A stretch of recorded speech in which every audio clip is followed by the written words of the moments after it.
First, we have light, which hits the thylakoid, which then create oxygen, ATP, and NADPH, which is then used in the Calvin cycle. First, I think it's important to understand the structures that we have going on here. So first off, we have the double membrane, which is evidence of endosymbiosis. Then we have the stroma, which is this outer area here, and that contains the enzymes and pH needed for the Calvin cycle to occur. Then here we have the thylakoid, which contains the electron transport chain and ATP synthase. Here we have the granum, which is the flat membrane stacks, which increase the surface area to volume ratio, which allows for the accumulation of ions. Here we have the lamella, which connects and separates the grana. And yeah, that's a brief overview of the structures. Now let's go through light reactions. So firstly, step 1 of light reactions is that the light is absorbed by photosystem 2. Let's pause. What is a photosystem? A photosystem is located within the thylakoid membrane, and it contains chlorophyll and other molecules which are arranged in clusters or light gathering panels. So what is a photosystem? So photosystem 2 and photosystem 1 both function in a very similar way. So they generate ATP and NADPH. The main difference between them is the photosystem 2 functions first, and it is best at absorbing this wavelength of light, which is 680. Then photosystem 1 functions second, and it is best at absorbing a wavelength of 700. So let's take a closer look at photosystems. They are light harvesting complexes. So first we see that the photon reacts here with the chlorophyll pigments or special chlorophyll molecules. And again, I want to point out that the thylakoid is a double membrane. We see the hydrophilic tails and hydrophobic heads. So these are really here for the transfer of energy. So we can see that indicated by the arrows. And then as those move through, we see them react with the special chlorophyll molecules, which then allows for kind of this boosting up into the reaction center. And I'll go into this in more detail in just a minute. This is just an overview of it. And then we see again this primary reaction center, which is this little square here. And yeah, so that's mostly what's going on. And then again, the stroma would be on the outside of this. So I just kind of wanted to emphasize what a photosystem was before I focused on it.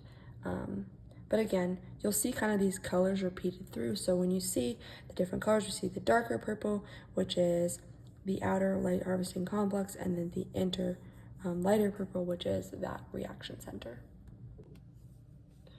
Moving back to light reactions, let's take another look at step 1. So we see the light energy is absorbed by photosystem 2. Now that we know what a photosystem is, we can move on to the pigment molecules, which pass energy until it reaches the reaction center. So here are the pigment molecules. Now, why are they green?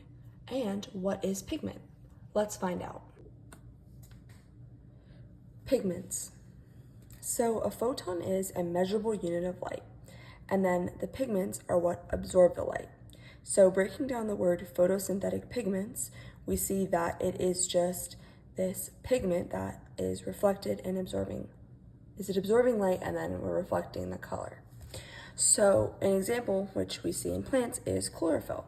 So there's multiple different types of photosynthetic pigments. So we see chlorophylls A, B, and C, carotenoids, which are the orange and red pigments, and then xanthophylls, which are yellow and gold. And then I just want to emphasize that chlorophyll is that green pigment that we see most commonly in plants.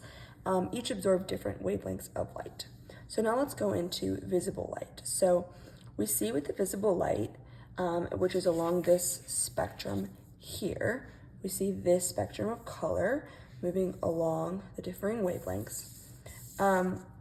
We see that visible light, the energy decreases from violet to red, the wavelength increases along that same path.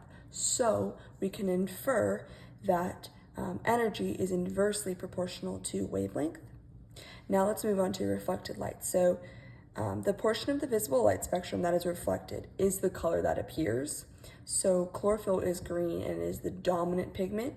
And since it is absorbing the other colors that may be underlying, we see that it reflects green. So that's why we see plants dominantly reflecting green. Now let's move back to the absorption spectrum and the spectrum of wavelengths that we see here. So the absorption spectrum, which is indicated by these differing lines, we see the orange for the carotenoid, darker green for chlorophyll B, and the lighter green for chlorophyll A. So this absorption spectrum indicates the wavelength of light absorbed by each pigment of chlorophyll.